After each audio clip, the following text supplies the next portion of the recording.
Hello और स्वागत है आज की इस कमाल की चर्चा में।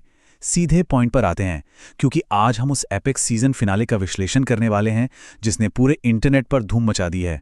हाँ, एसपी आर्ड एपिसोड 6। ये फिनाले किसी आम सुपरहीरो शोडाउन जैसा बिल्कुल नहीं है।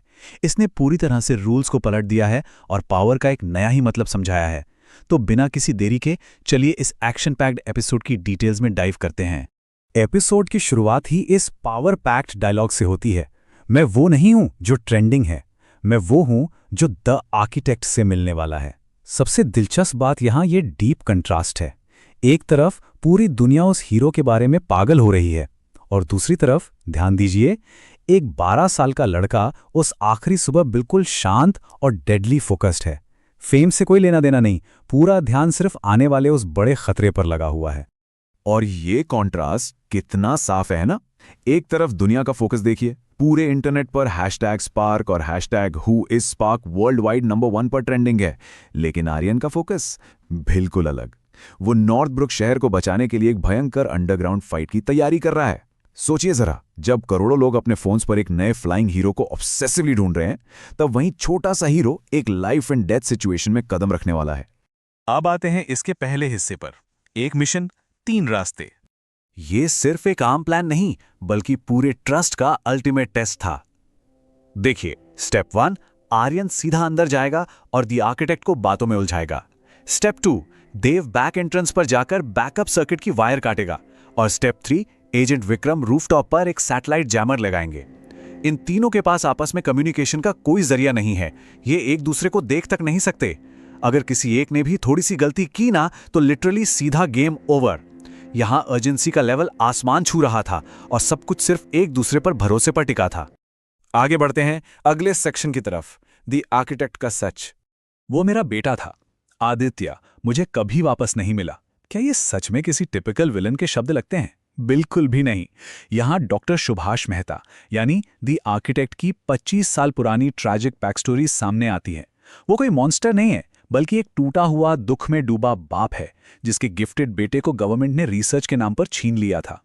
इस एक इमोशनल लाइन ने उस पूरे खौफनाक आर्किटेक्ट पर्सोना को पूरी तरह से बदल कर रख दिया।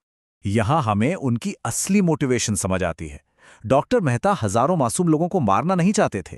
उनका असली प्लान सिर्फ गवर्नमेंट हेडक्वार्टर्स की बिजली बंद करना था, ताकि वो उन्हें गिफ्टेड लोगों की पावर दिखा सके और उनके राइट्स को एक्नॉलेज करने पर मजबूर कर सकें। बेसिकली वो डेस्परेशन में डूबे हुए एक इंसान थे जो अपने उस गहरे दर्द के चलते बिल्कुल गलत और खतरनाक रास्ते पर निकल पड़े थे। फिर आता है सबसे बड़ा टर्निंग पॉइंट, सेक्शन 3, स्पार्क्स का बड़ा मूव। यहां स्पार्क्ड में बिल्कुल कमाल ही कर दिया। नॉर्मल सुपरहीरो फाइट्स में क्या होता है? लाइटनिंग स्ट्राइक्स, एनर्जी सर्जेस और बड़े बड़े फिजिकल ब्लास्ट, राइट? लेकिन इसके बिल्कुल उलट, आर्यन का असली वेपन यहां कुछ और ही था, एम्पैथी। उसने डॉक्टर मेहता का हाथ उस बटन को दबाने से किसी सुपर पावर्ड बिजली के ब्लास्ट से नहीं रोका, बल्कि उनसे उनके खोए हुए बेटे आदित्य के बारे में बात करके रोका। आर्यन ने उनके दर्द को समझा और उनकी बात सुनी। ये सबवर्जन सच में ब्रिलियंट है और साफ दिखाता है कि एक हीरो की सच्ची ताकत कहां छुपी होती है। लेकिन रुकिए, अभी खतरा पूरी तरह टला नहीं था। टाइमर अभी भी चल रहा था और आर्यन को अपने दोस्तों को अपना काम पूरा करने के लिए वक्त देना था। तभी आर्यन एक ऐसा डेस्परेट कदम उठाता है जिसे ग्रिड लॉक कहते हैं, एक अल्टीमेट सेल्फ सैक्रिफाइस, जहां एक 12 साल का बच्चा पूरे शहर की बिजली का मैसिव लोड फिजिकली अपने अंदर रोक लेता है, सिर्फ इसलिए ताकि उसके दोस्तों को वो 2 क्रूशियल मिनट मिल सके। जरा उस शेयर डेंजर के बारे में सोचिए, वहां उसकी जान जा सकती थी। ये literally edge of the seat moment था। और फिर शुरू होता है वो नर्व रैकिंग आखिरी काउंटडाउन। T-18 मिनट 32 सेकंड पर काउंटडाउन स्टार्ट हुआ। वक्त तेजी से भाग रहा था। T-2 मिनट 14 सेकंड, देव के हाथ कांप रहे हैं, ब्लू वायर सामने है। T-1 minute 30 second, Aryan gridlock initiate करता है। पूरे शहर की रॉ पावर उसके छोटे से जिस्म में समा रही है।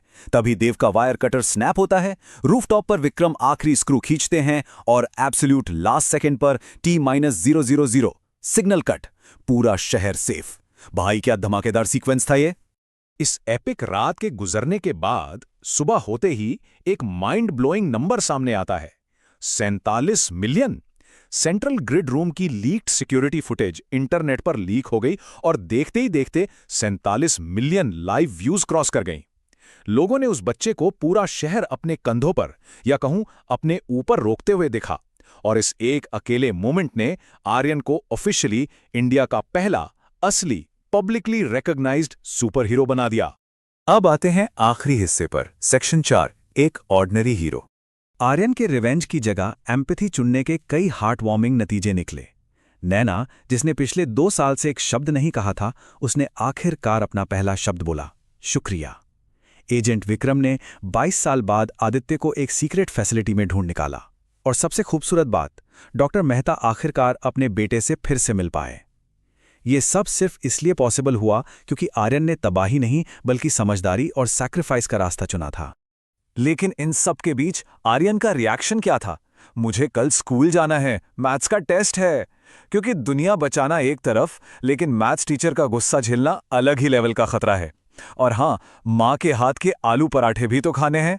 ये कितनी ब्रिलियंटली दिखाता है कि इतनी एपिक ग्लोबल फेम मिलने के बाद भी आर्यन की रियलिटी कितनी ग्राउंडेड और ऑर्डिनरी है। वो अभी भी वही बच्चा है जिसे अपने स्कूल और अपनी नॉर्मल लाइफ की चिंता है।